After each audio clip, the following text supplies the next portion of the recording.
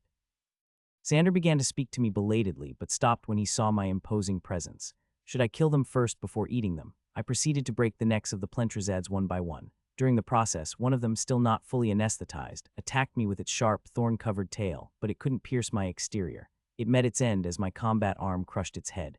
Having cut off their lifelines, I tasted the flesh of these large plant-like creatures. It tastes like getting healthier. Although in the settings, Imorph is an omnivore, it seems to lean more towards carnivorous eating habits. The plentrazade's meat had a somewhat grassy taste, which wasn't to my liking. Is it tasty? ZZ no. Big Baby needs to grow bigger, so eat it all. Number 26 is right. I have to evolve further, so I should eat everything like this. I forced myself to eat everything, but it didn't trigger the predation effect in these creatures. Well, it's a pity, but I'll have to wait for the next one. When I looked at the list left by the cyborg Roz last time, there were a total of 30 plentrazades. There are 25 left, so I hope to find something among them. I'll have a mutant fairy wing as a snack. Since it's a bird, I expect it might taste like chicken. With that in mind, I opened the freezer. However, I was taken aback when I checked the freezer's contents. Why, what's wrong? Number 26 asked from the side, but I couldn't respond. With blue skin and a body resembling reptiles, small wings on its back and horns on its head, not a mouth but long clusters of tentacles. It's a Galagan, isn't it? What was in the freezer was not a fairy wing, it was the hatchling of the Galagan, known as the space dragon, the blue Galagan. In the world of space survival, there are over 1,000 non-playable species, based on what's known. While there are over a few hundred planets that players can explore, it may seem relatively small compared to other online games, but it can be considered relatively large. The in-game species have unique behaviors that correspond to their respective habitats. They are designed to reflect the traits of wild animals living in similar ecosystems, giving them a lifelike feel. For intelligent NPC species, players who enjoy the game can experience a high level of realism based on specific cultural motifs. However, space survival is still a game, so not everything is entirely realistic, and exceptions exist. For instance, the Galagan. Inspired by the dragons of mythology, Galagan exhibits quite different behaviors in many aspects compared to regular creatures. Actions like collecting various treasures and artifacts in their nests, or using powerful psychic powers to destroy cities near their nests are far from the instincts of ordinary animals. One of these Galagans' unique characteristics is their intense affection for their offspring and their kind. Galagan prefers to live in groups, much like lions. A Galagan group typically includes 1 male and 7 to 8 females, with the weakest presence, the blue Galagan, receiving protection from the entire group. In the game, this setting is implemented as the blue Galagan's unique ability, summoning its kin. In the lore, Galagans are connected through their unique psychic powers, allowing them to call each other even if they are far apart.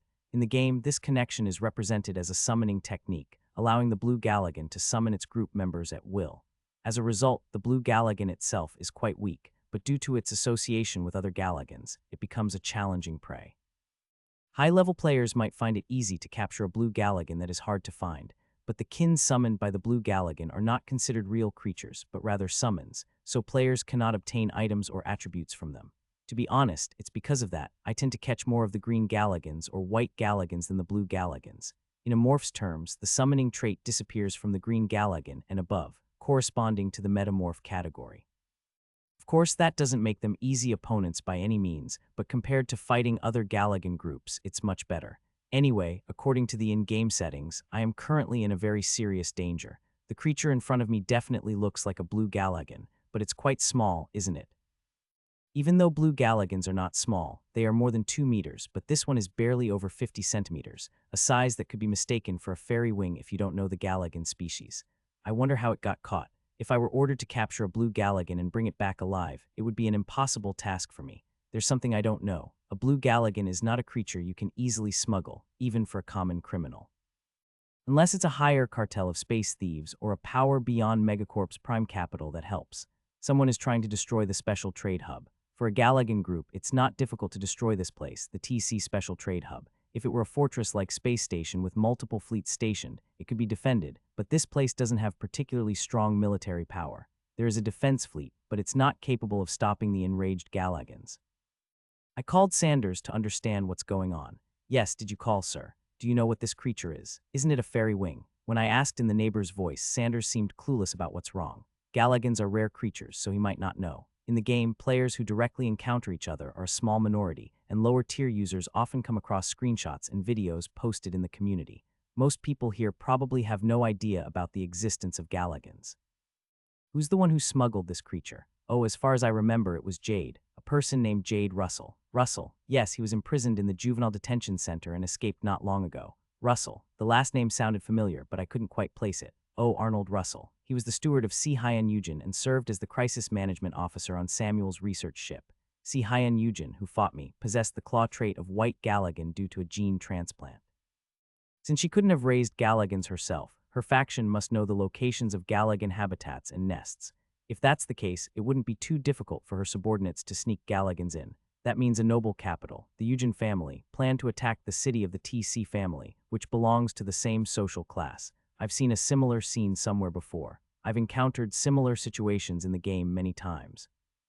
It's the event that Megacorp players look forward to the most, Civil War. By the game's design, Megacorp is governed by 7 dominant families. The 5 families under Noble Capital and the 2 families under Prime Capital compete to become the sole rulers, sometimes leading to violent conflicts. Is there a festival in this city? Yes. Are you talking about the council? The council. Yes, it's scheduled for the Prime Capital directors to gather to decide the next Megacorp CEO.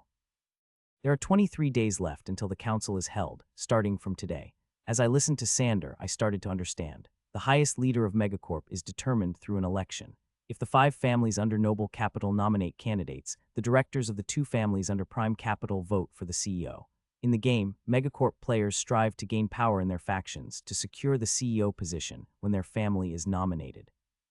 Or perhaps they might want to manipulate things to prevent the other candidate from becoming CEO.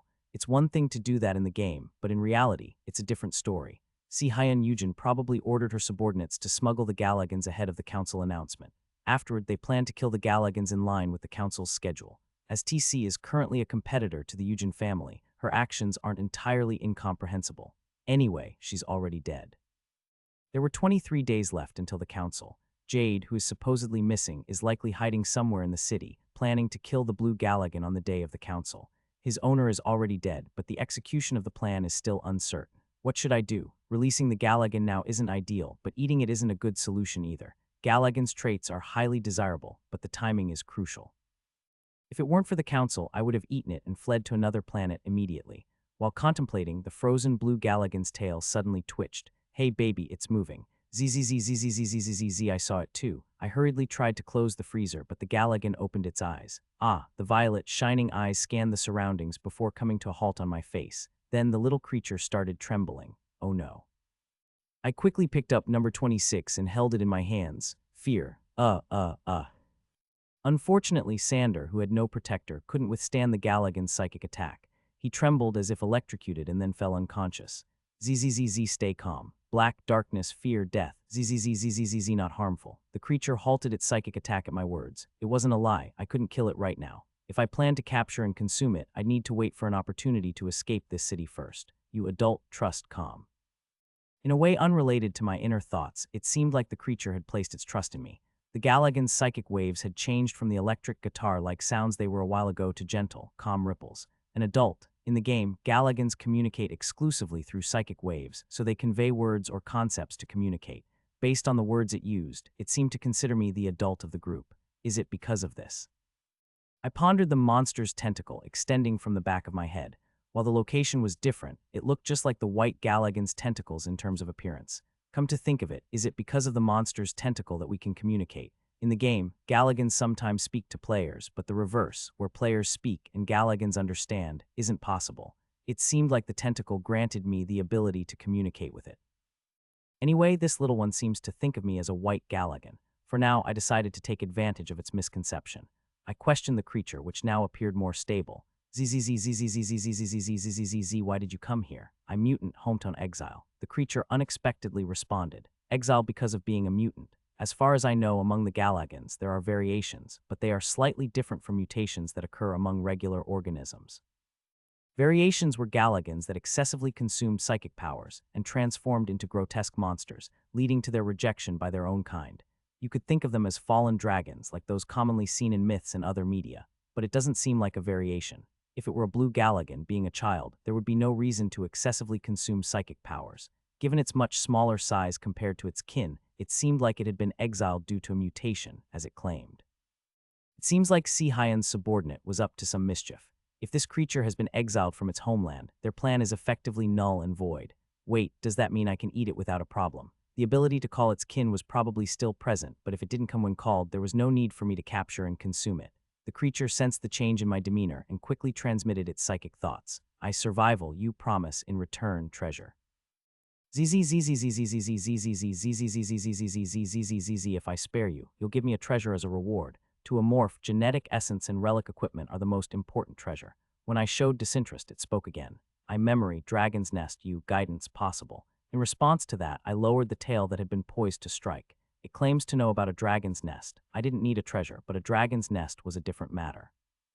Ever since I became a pre-saint, it was a must to capture Galagans. It was both a condition for evolving into a quasi-saint and to obtain rare traits. Dragon's nests were the optimal locations for Galagan gene farming, as they were the habitats of Galagan communities. Information about a dragon's nest is premium knowledge. I pondered over the two potential rewards. Now that the risk of summoning kin had dissipated, there wasn't much harm in eating the creature. Given my current situation where I lacked psychic-related traits, consuming it wasn't necessarily a bad idea. Of course, there's no guarantee that the predation effect will trigger. Conversely, if I didn't eat it and kept it with me, I could gain information about the dragon's nest. I wasn't sure how it knew about the nest, but Galagans were known not to lie. In other words, the creature's words are true. The creature seemed to leave the choice to me and waited quietly.